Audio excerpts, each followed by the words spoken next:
Bonjour, la vidéo que vous regardez est une rediffusion d'un live Twitch du 16 février 2024. Bon visionnage. Et j'ai mis du temps à me lancer dans ce projet parce que j'avais pas confiance en mes capacités d'écriture, alors que j'avais écrit quelques trucs, des scénarios. C'est pas du tout la même chose que écrire un livre, mais ça reste de l'écriture quand même, ça demande des compétences en écriture. Je m'en étais pas spécialement rendu compte à l'époque.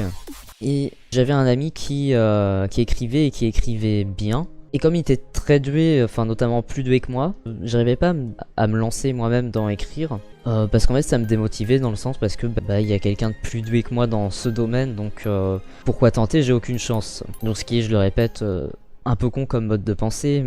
Parce que si on pense comme ça à la fin, on fait jamais rien parce qu'il y aura toujours plus doué que nous. Et c'est comme ça qu'il y avait un fichier. Donc, alors si je vais dans propriété, donc ça a été fait le 31 mai 2022, donc là ça remonte. Et c'est les premières traces de ce projet. Donc je vais pas le partager parce que ça spoil de ouf, mais il y avait déjà des points d'idée. Genre là j'ai déjà des points où il y a marqué il y a deux univers, le labyrinthe et le monde extérieur, deux personnages principaux, le renard et le petit garçon. Il y a même un peu une idée, écrit. Pour le début on a le petit garçon qui est perdu, au début il n'y a pas de décor, juste il pleure et se recroqueville. On a le monde de son point de vue. Voilà, je vais pas dire la suite, mais il y avait plein d'idées en vrac dans ce document. À la base, ce que j'avais surtout envie de faire, c'était de l'illustrer. Et au final, j'ai fait assez peu d'illustrations dessus. J'ai fait quelques petits brouillons. Voilà, donc hop. J'ai fait quelques petits brouillons, mais sinon, j'ai pas vraiment fait grand chose en illustration, vu que j'ai surtout écrit pendant cette année. Hop. Moi, je vois pas ce que je fais là. Et j'avais quand même des petites idées de comment je pouvais illustrer. Après ça a changé entre temps et maintenant j'ai plusieurs idées potentielles mais qui se superposent entre elles. Du coup ce qui fait qu'au final je sais pas encore vraiment comment je vais illustrer, de quelle manière. Cet ancien ami écrivait. Je lui avais demandé comme ça juste oralement, genre est-ce que ça te dit on se met ensemble sur ce projet, je te dis dans les grandes lignes ce que j'ai comme idée, comme ça genre tu écris parce que tu écris très bien et moi je fais l'illustration. Après c'était juste à l'oral, c'était un engagement qui tenait à rien. Je lui avais envoyé donc le fichier du 15 mai 2022 et je me souviens qu'il m'a répondu j'ai pas assez d'informations pour écrire quoi que ce soit avec. Et en fait il y avait listé un peu tous les points, donc ce qui est devenu après ma répartition en actes dans le début de mon Google Drive. À un moment j'ai décidé de me lancer en me disant j'ai des idées, je vais essayer, ça se trouve il y a moyen que je l'écrive moi-même. Je regrette pas cette décision, en fait je préfère qu'il en soit ainsi que si on se serait mis à deux sur ce projet, ça aurait été la merde. Voilà, comme avec l'histoire du court-métrage que j'avais fait pour le Crous, et c'est ce qui ferait que j'aurais moins tendance à me mettre sur des gros projets avec plusieurs personnes, parce que pour moi les relations interpersonnelles, c'est pas des trucs stables et actés. Ça peut partir en couille à tout moment. Donc au final, je trouve que c'est plus rassurant que je fasse tout moi-même. Il y a juste sur d'autres... en gros je vais faire le texte, l'illustration. Il y a juste tout le reste, je vais confier ça à des professionnels. Mais une fois qu'il y a un contrat écrit, c'est pas la même chose. Je trouve que c'est plus rassurant. Les relations interpersonnelles, c'est pas très stable. C'est plutôt avec l'histoire de comment c'est fini mon ancienne amitié qui fait que j'ai moins confiance dans les relations interpersonnelles et que je préfère au maximum possible pouvoir compter sur moi-même. Et donc nous voilà donc le 16 février 2023, je commence à écrire cette histoire dans un bus. Au début je travaillais que comme ça sur mon histoire, donc ce qui faisait que ça avançait pas des masses et que je passais juste mon temps à effacer ce que je faisais et refaire. Parce que j'étais pas concentré à 100% dessus. Il y avait par exemple, il fallait que je guette un peu les arrêts pour ne pas louper mon arrêt. Ou si j'étais dans une salle d'attente, voilà quoi, pareil, il fallait que je sois un minimum attentif. Il y a des moments que je faisais ça sur mon téléphone quand j'étais dans la laverie. Ensuite sur téléphone, c'est quand même plus compliqué d'écrire que sur ordinateur. Alors il y a des moments que j'ai continué à le faire, c'est ça qui est pratique avec un Google Doc, c'est que ça permet de écrire et ajouter des idées dans le projet n'importe où, n'importe quand. Voilà, donc je n'affiche pas le truc parce qu'il y a des adresses mail. Je vais donc dans l'historique des versions. La première version du début que j'avais écrit, enfin elle me plaisait pas. Et du coup je l'ai réécrit plus tard. Mais déjà en fait j'avais cette idée, en fait on suit le point de vue de Zach. Et j'avais envie qu'on rentre dans cet univers de manière brutale. Et au tout début j'avais décrit une crise d'angoisse. Puis après je me suis dit pour un livre pour enfants c'est pas top. Enfin disons que j'ai un sous-texte assez violent. Enfin j'ai pas envie de rajouter de la violence par dessus quoi. Voilà le premier début. Alors on va peut-être changer la musique de fond. Alors, je vais commencer donc à lire mon premier début qui a été modifié après. Donc c'était censé être un fond noir avec des écritures blanches, ça je suis resté là-dessus. Peur, froid, obscurité, peur, froid, obscurité, respire, peur, froid, obscurité. Page 2, fond noir, ligne sauvage, hachure, contour de Zach en ligne blanche. Il est recroquevillé, les jambes dans les bras, se balance sûrement. Donc ça c'est resté pour le côté visuel. Peur, froid, obscurité. Zach, respire. Page 3-4. Ah non, j'avais pas fait de délimitation entre les images et le texte. Fond grisé, décor de haies végétalisées, caché derrière des hachures noires. Zach de profil recroquevillé mais la tête relevée, en larmes. Léonard le renard a son museau posé sur ses mains, coloré et lumineux sur le point où la tête du renard touche Zach, de plus en plus obscur en s'éloignant de ce point. Donc ça c'est une description d'image pour le texte. Zach se demande à qui appartient cette voix qui lui parle dans cet endroit aussi étrange, et pourquoi cette voix connaît son prénom. Zach lève la tête et voit un renard. Un renard qui parle? C'est toi qui as parlé? Demande Zach. Étonnant, n'est-ce pas? Donc ça c'était mon premier début. Il était trash quand même. Genre en gros, enfin j'ai répété un certain nombre de fois, mais l'idée c'était que il y aurait eu marqué tout le long de la page peur, froid, obscurité. Dans un sens ça représente bien une crise d'angoisse. Je vais vérifier si combien de temps je l'ai gardé ce début. Ouais, j'ai gardé quand même un certain temps. Après j'avais continué à écrire donc les autres pages. Et j'avais réussi à faire le moment où ça devient un peu plus apaisé. Avec ce début où j'avais des doutes dessus, je m'étais dit est-ce que je laisse comme ça parce que dans un sens on commence direct et en même temps en fait j'avais des doutes par rapport à si c'était adapté à un enfant. Ce que j'avais fait à l'époque c'est que j'avais mis juste mon début de texte sur quelques Discord où il y avait un salon création dessus. J'avais juste demandé les avis des gens, genre qu'est-ce que vous en pensez pour un enfant, est-ce que ça pourrait passer? Et il y avait quand même des gens qui avaient dit effectivement c'est peut-être un peu violent. Même à l'époque, j'avais parlé un peu de ça à mon ancien ami, je lui avais demandé, il a dit oui, après si t'as un début un peu trop violent comme ça, le gosse ça va juste le terroriser, il va direct fermer le livre, il va pas lire la suite. Et c'est là qu'après je l'ai réécrit. Si tu veux savoir comment présenter une crise d'angoisse tout en gardant l'univers enfantin, je t'invite à regarder Le Chapeauté 2.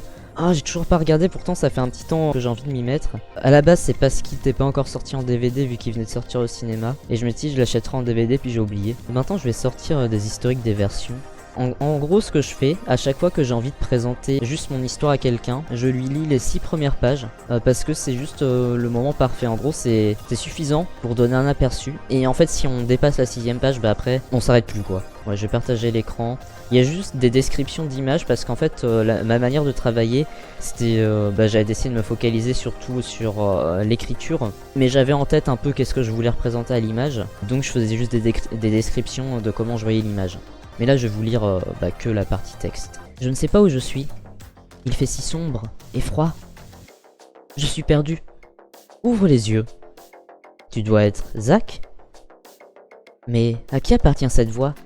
Et pourquoi connaît-elle mon prénom? Se demande Zach. Le garçon lève la tête et voit un renard. Un renard qui parle? Étrange. C'est toi qui as parlé? Demande Zach. Oui, je suis Léonard le renard. Comment connais-tu mon prénom? Je n'en étais pas certain, mais je sais des choses sur toi, car nous venons du même endroit, avoue le renard. Zach trouve les paroles de Léonard mystérieuses et difficiles à comprendre. Cependant, le garçon est perdu, et il décide d'écouter le renard. Du même endroit? Répète Zach. Oui, nous venons tous les deux du monde intérieur, répond Léonard. C'est quoi, le monde intérieur?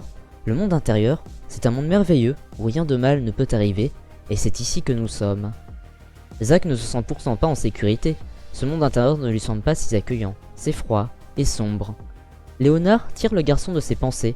Oh mais j'y pense, tu ne le vois peut-être pas encore? Voir quoi? Rétorque Zach. Le renard ne répond pas et tourne autour de Zach en agitant sa fourrure. Une fine poussière dorée s'en échappe et enveloppe le garçon. Une sensation de chaleur agréable envahit Zach et le monde se dévoile à ses sens. Une haie luxuriante et fleurie parfume l'air. Un vol d'oiseaux répand son chant mélodieux, un tapis de mousse lui sert de coussin. Le somptueux décor, verdoyant, anime l'enfant d'un sentiment de sécurité. « C'est magnifique !» s'émerveille Zach. « Et tu n'as encore rien vu ! Suis-moi !» « Je vais te faire visiter !» s'exclame Léonard. Donc voilà, ça c'est les 6 premières pages. Donc ça c'est pour la version actuelle du début. Je vais revenir un petit peu dans l'historique pour continuer.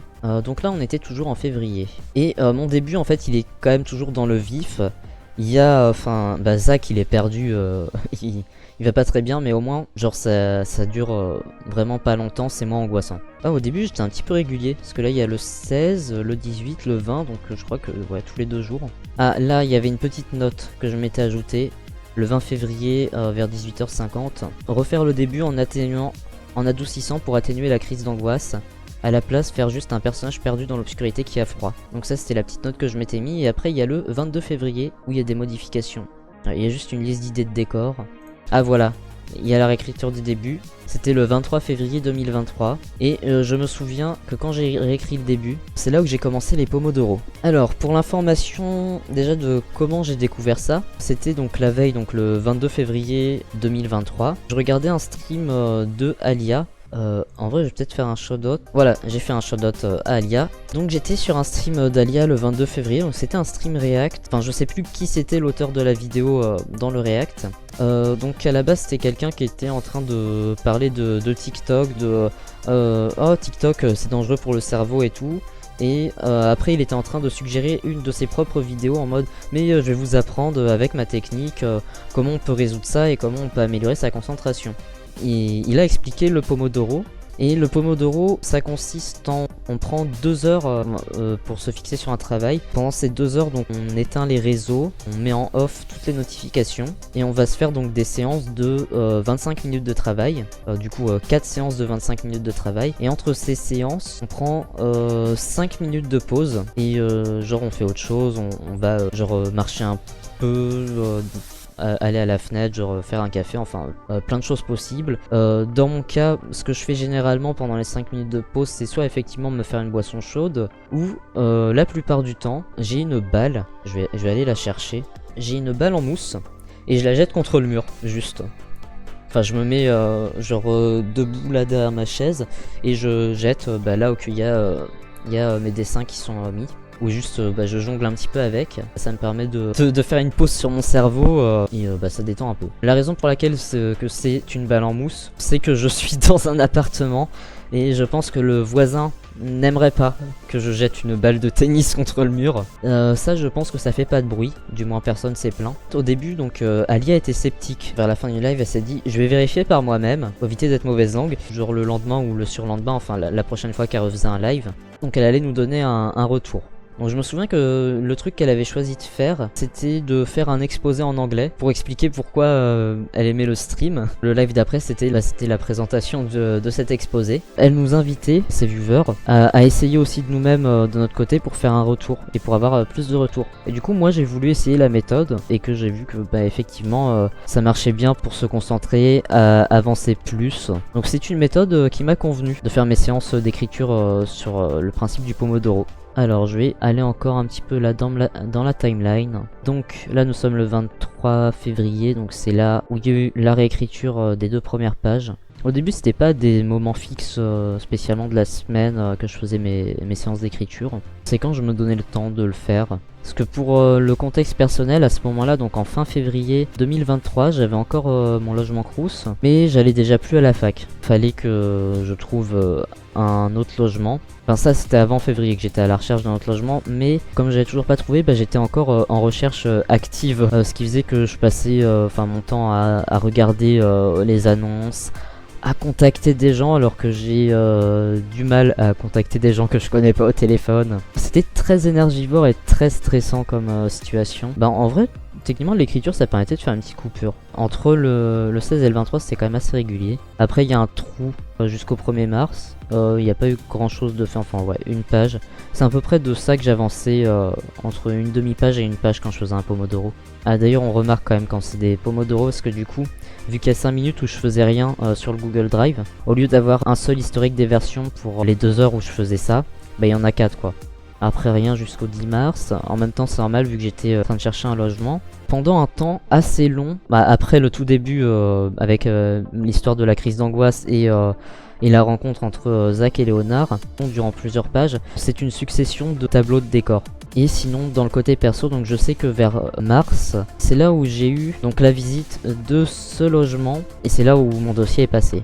Donc après, normalement il doit pas y avoir non plus tant de séances d'écriture que ça. En vrai j'en retrouve quand même quelques-unes. En même temps j'allais pas passer mon temps à empaqueter mes affaires. Et une fois que j'ai signé les papiers, après c'était voilà, la préparation du déménagement. Je sais plus si j'ai déménagé en mars ou en avril. Mais là après on a un trou, genre le 29 mars, il y a eu de l'écriture dessus. D'ailleurs quand je regarde c'est surtout de la réécriture. Parce qu'il y a juste 5 lignes de texte sinon en plus. Ah j'étais quand même rendu un peu plus loin là dans les descriptions de décors. En même temps les descriptions de décors c'était pas non plus trop long. Mais c'est en les faisant que je me suis rendu compte que j'aimais écrire en fait. Déjà à la base en fait j'aime dessiner et peindre. Et je me suis dit mais en fait écrire c'est super. C'est comme peindre avec des mots. Après il y a eu presque un mois de délai, donc ça je pense c'était le déménagement. Une fois que j'avais les clés du logement, j'arrêtais pas de faire des allers-retours avant de vraiment bouger mes affaires pour mettre les meubles. J'ai décoré mes meubles, je les ai peints. Enfin juste le lit et la bibliothèque, mais c'est quand même beaucoup. Là le 23 avril, c'est là où il y a une séance qui recommence et c'est surtout des corrections. En même temps ça faisait longtemps que j'avais pas mis de nez dedans, donc j'ai tout retravaillé. Après il y a quand même une demi-page de texte. Et après on arrive au 28.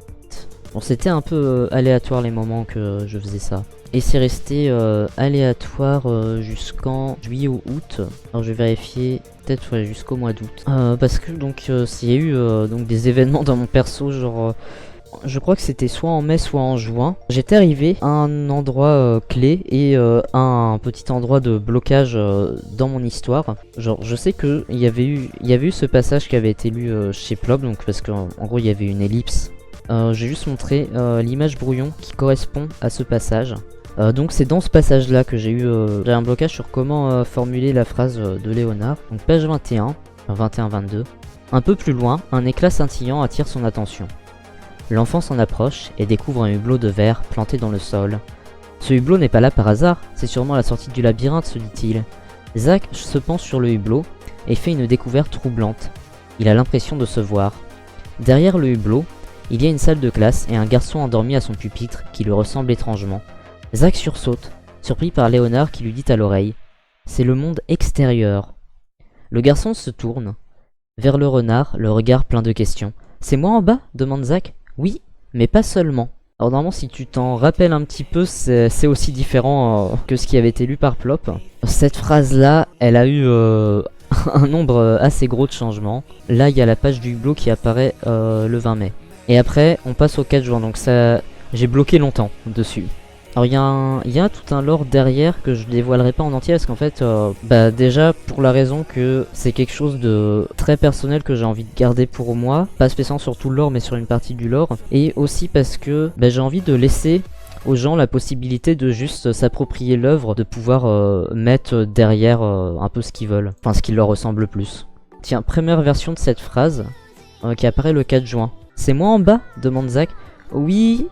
Enfin, c'est toi, sans être tout à fait toi. Elle me satisfaisait pas cette phrase. Enfin, j'ai mis du temps déjà juste à continuer mon paragraphe. En gros, cette phrase a une importance par rapport à ce lore caché. Et fallait qu'elle soit bien formulée. Du coup, je sais que j'avais envoyé sur des discords de personnes concernées juste un bout de ce paragraphe ou peut-être cette page en entier pour voir si c'était compréhensible pour eux comme phrase ou s'il y avait moyen de faire mieux. Je crois que j'avais pas eu spécialement trop de retours. J'avais demandé un avis à mon ancien ami. Je l'avais laissé devant mon ordinateur. Donc devant tout mon Google Doc, il y avait toutes les informations pour construire mon œuvre et détails un peu privés. Dans l'idée, je voulais juste qu'il me donne un avis sur cette page en particulier. Et il a commencé à lire depuis le début. Je crois qu'il avait corrigé quelques petits trucs et quelques petites formulations, enfin mis des commentaires sur son avis à lui par rapport à certaines formulations de phrases. À un moment je l'arrête dans la lecture et je fais bah, en fait c'est juste sur cette page là que je veux ton avis. Ce qui fait que je crois que par rapport à ce que j'avais écrit, il avait lu en tout la moitié de mon œuvre. Je sais qu'il faisait de son côté des exercices d'écriture à ce moment-là, parce que bah, il avait lui-même un projet de livre de son côté. C'est là où il s'est passé un truc un peu déterminant dans ma confiance dans les autres. C'était un texte qu'il avait écrit donc pour un de ses exercices d'écriture. C'était fortement inspiré de mon œuvre. Genre les décors en fait c'était les mêmes. Je vais pas aller accuser au plagiat parce que je pense que effectivement c'est involontaire. Ça arrive en fait, on est humain, on s'inspire de trucs. Après il a été honnête là-dessus. Il m'avait envoyé justement son texte en me disant je viens de remarquer en finissant d'écrire mon texte pour mon exercice d'écriture que en fait sans le faire exprès je me suis totalement inspiré de ton histoire. Parce que pour moi c'est logique en fait, c'est que ça lui est resté en tête, ça arrive à tout le monde. Genre je me souviens que sur une de mes vidéos YouTube, celle qui lance ma série sur le handicap, où la veille de faire la partie sans script, sans facecam, je sais que j'avais re-regardé à nouveau les vidéos d'Alistair sur l'autodiag, et je me suis rendu compte après dans ma vidéo que sans le vouloir, en fait c'est juste des trucs où j'étais d'accord avec lui, mais sans le voir j'avais répété un peu la même chose. Voilà. Après j'ai mis dans les sources, j'ai crédité, voilà quoi, ça arrive, c'est normal de s'inspirer. Mais sur le coup ça m'avait un peu fait peur parce qu'en fait ce projet a une importance pour moi. Le fait aussi que je voyais un talent d'écriture vachement plus haut que le mien dans cette personne. C'est là où je m'étais dit en fait j'ai une idée mais je l'exécute pas assez rapidement et je n'ai pas assez les compétences. À un moment quelqu'un va voler mon idée, va la faire à ma place. En fait j'avais juste peur de ça quoi. Ce qui fait que depuis j'ai jamais remontré autant de mon projet de livre à quelqu'un d'extérieur, sauf une personne, ma soeur. Juste ma soeur, je pense que je peux lui faire confiance. Et ensuite je lui ai lu en fait tout mon livre, jusqu'à là où j'en étais arrivé en octobre. Et même sans ça en fait je m'étais posé un petit peu la question de imaginons si jamais je pourrais pas lui faire confiance, je m'étais dit c'est pas grave pour moi, si c'est ma soeur qui me vole mon histoire c'est pas grave. À partir de là en fait j'en dévoile pas trop quoi, tant que c'est pas fini. Alors après il y a un autre trou, un trou de je dirais 2 semaines. On arrive au 16 juin. Ah il y a une page qui a été supprimée. C'est vrai que j'avais un décor en trop et qui faisait rien avancer dans l'histoire. Après ça, plutôt que de demander à des gens, je me suis mis à utiliser ChatGPT. Alors je vais jamais donner mon œuvre en entier à ChatGPT, parce que ça, c'est peut-être même pire sur le vol de données et la propriété. Je vais juste passer quelques petits bouts sur du vocabulaire, genre pour trouver des synonymes, pour juste lui poser la question par exemple, est-ce que ça comme mot, ça passe pour un livre d'enfant? Et des fois quand je demandais genre juste sur ma formulation si elle fonctionnait, en fait après il me donnait des exemples, ça dépend du contexte, si vous voulez faire tel truc ça passe ou sinon et ça me permettait de prendre une décision. Ah là il y a une autre formulation, donc le 30 juin, la phrase au lieu d'être oui point enfin point c'est toi sans être tout à fait toi, qui est pas très clair, c'est devenu oui mais pas entièrement. C'est ce qui me semblait mieux fonctionner comme phrase, qui a été remodifié une fois par la suite. Après en contexte perso, entre juin et juillet, c'est là où ça a merdé les relations avec mon ancien ami. En gros on n'était plus amis quoi. Et c'est là où j'ai eu beaucoup de questions dans ma tête sur qu'est-ce que l'amitié, les relations interpersonnelles, qu'est-ce que je veux moi en fait, quels sont mes besoins en termes de social. Donc il y avait plein de trucs un peu qui étaient écroulés dans ma tête et j'avais besoin d'essayer de me trouver un cadre. Donc c'est à partir du mois d'août où j'avais tenté quelque chose. En fait j'avais tenté de me faire un emploi du temps très cadré, en notant genre à quelle heure je voulais me lever, à quelle heure je voulais me coucher, à quelle heure je mangeais, à quelle heure je faisais du sport. Je rentrais dedans donc des activités principalement sur des pomodoro. Donc il y avait des activités sur différents trucs. Je m'étais fixé en une séance par semaine. Puis après vu que je voyais qu'une séance par semaine, en fait j'avais le temps d'oublier un peu mon histoire et ça faisait que je passais du temps à relire depuis le début. Je crois que j'avais doublé le truc et mis 2 séances par semaine après. Et je faisais ça le matin. À ce moment-là j'arrivais à avoir une routine du matin, ce qui a pas duré méga longtemps parce que ça correspond pas à mon chronotype. Donc je me levais à 9h, je mettais à peu près une demi-heure à vraiment me réveiller et à m'habiller. Après je faisais du sport, ça prenait plus ou moins une demi-heure. Donc je faisais mes étirements aussi. Et après ça, je me mettais un pomodoro d'écriture. Et je me faisais aussi des pomodoro sur d'autres choses. Mais du coup, il y en avait entre 1 et 2 par semaine pour l'écriture. Il y a eu des moments où que genre l'écriture elle a bloqué parce que c'était des points clés de l'histoire. Vers la dernière partie, c'est là où c'était le plus compliqué à écrire. Ah oui, il y a un truc qui a changé beaucoup. Alors après, donc il y a eu août qui est passé, ça a avancé assez lentement. Et jusqu'à, donc je crois que le dernier après c'était le 18 août. Et donc ça s'était arrêté à la page 35-36. Et c'est là où je m'étais rendu compte, j'arrive plus à avancer. Peut-être qu'il me manque des compétences d'écriture ou de la confiance ou en tout cas de la fluidité. Ça je me dis donc il faut que je fasse de l'entraînement. Du coup c'est là où pendant tout le mois de septembre j'ai fait des exercices d'écriture, donc en tout j'en ai fait 4 en septembre. Entre temps donc c'est là où que je jouais pas mal sur le serveur Minecraft, le cube à 6 doigts. En vrai ça m'a pas mal aidé. J'avais découvert aussi les streams de Plop, tiens je vais faire d'autres shoutouts. Alors il y a la main à 6 doigts mais la main à 6 doigts ne stream plus aussi. En plus donc ma première séance d'exercice d'écriture j'avais fait un texte en rapport avec le serveur Minecraft.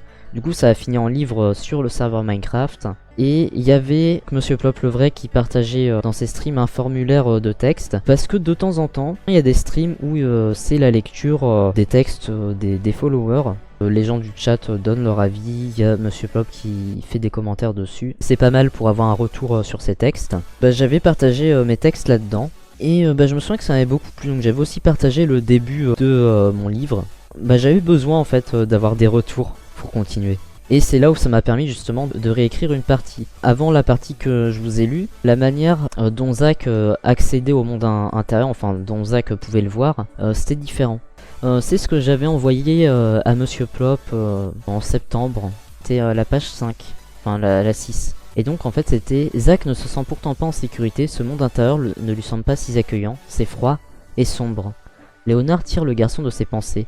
Oh mais j'y pense, tu ne le vois peut-être pas encore. Voir quoi? Rétorque Zach.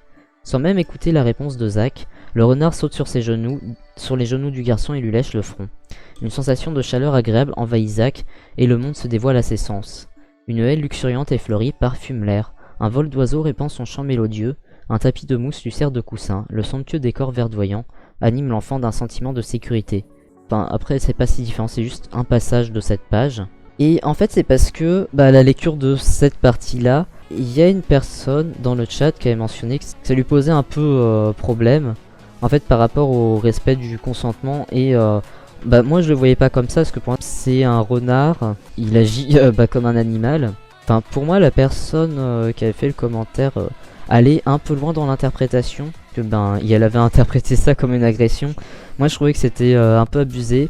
Mais je me suis dit, cette interprétation est une possibilité, elle existe. J'ai pas envie qu'elle puisse être possible, donc je vais réécrire ce passage pour qu'il y ait moins d'ambiguïté. Et donc ça m'a permis de réécrire le passage et finalement d'ajouter quelque chose que j'implémenterai dans la partie illustration qui rend le truc finalement encore mieux. Donc c'est là où à la place de la léchouille, j'ai essayé de remplacer par une poussière dorée qui serait dans ses poils. Du coup, ce qui veut dire que Léonard sera un renard avec des reflets dorés. Léonard et Zach, c'est tous les deux techniquement des enfants. Sauf que du coup, il n'y a rien qui indique que Léonard est un renardeau. Je pense pas pouvoir vraiment l'indiquer dans le texte, donc ça ce sera plutôt au moment des illustrations. Parce que c'est vrai que quand on regarde genre voilà sur mes brouillons, c'est un renard mais il a pas l'air spécialement d'être un renardeau. Donc ça je vais essayer de l'améliorer. Après qu'est-ce qui s'est passé? En septembre j'ai fait des exercices d'écriture. Après donc sinon j'ai pas écrit dessus. Ensuite en octobre j'ai pas écrit parce que c'était Linktober. Du coup j'ai passé mon temps à dessiner, donc j'ai pas fait de séance d'écriture. Sauf le 31 octobre parce que donc le 31 octobre je suis allé voir ma soeur donc qui habite assez loin. Du coup j'avais un trajet en bus très long. Donc je me suis mis à écrire sur téléphone. Ah quand même j'ai réussi à avancer d'une page sur téléphone. Donc c'est là où après d'ailleurs je l'avais lu à ma soeur. En vrai si j'avais quand même débloqué un peu. Après il y a eu en novembre, ok il y a un peu plus de lignes. Après ça a pas rebougé jusqu'au 6 décembre. Le 10 décembre ça a été ouvert, il y avait toujours rien. Ah ça avançait si peut-être d'une ligne.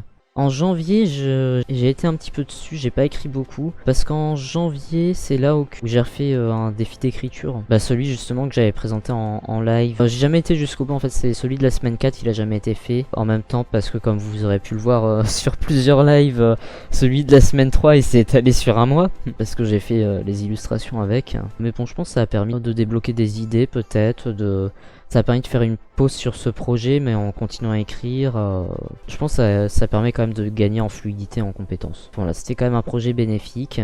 Après avoir fini l'illustration, je me suis dit, bon, je vais essayer de me bouger un petit peu les fesses. J'ai beaucoup procrastiné et joué sur le serveur Minecraft, le cube acidois à la place. C'est resté longtemps sans beaucoup avancer, quoique il y avait des moments où j'avançais un peu, mais là c'était peut-être pas sur des Pomodoro. Je me souviens pas avoir fait de Pomodoro. En vrai, je pense que c'est juste de temps en temps sur le téléphone. Ouais, ça devait être ça. Hier soir, du coup, j'ai écrit la dernière page, donc sur téléphone. C'est marqué ça, donc 16 février, 2h21 du mat. Alors, la dernière page, enfin, il y aura des trucs qui vont rebouger.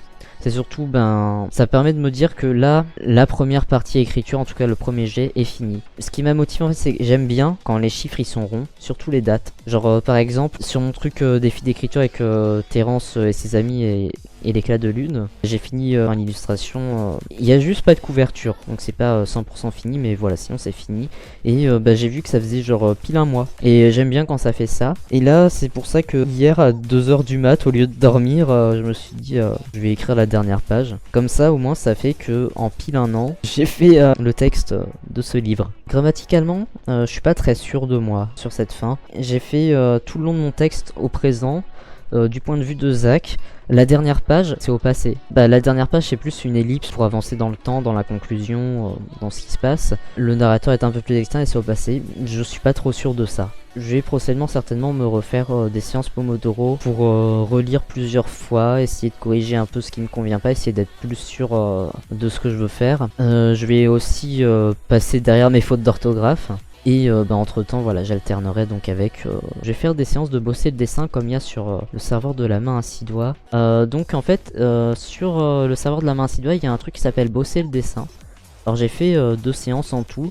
Alors toutes les 2 séances c'était sur mon téléphone parce que j'ai rien d'autre à faire que d'attendre. Ça aide à se concentrer sur un truc et à être moins stressé parce qu'il y a des gens et du bruit autour. Donc là c'est un essai pour Zach. Il y a mes renards, donc ça c'est juste fait au doigt sur téléphone. Donc la main à 6 doigts c'est un ancien streamer, ancien tatoueur sur ce Discord. Donc il y a 2 choses. Il y a bah, la partie art, parle de dessin, on dessine. Et il y a le serveur Minecraft, le cube à 6 doigts. Au revoir.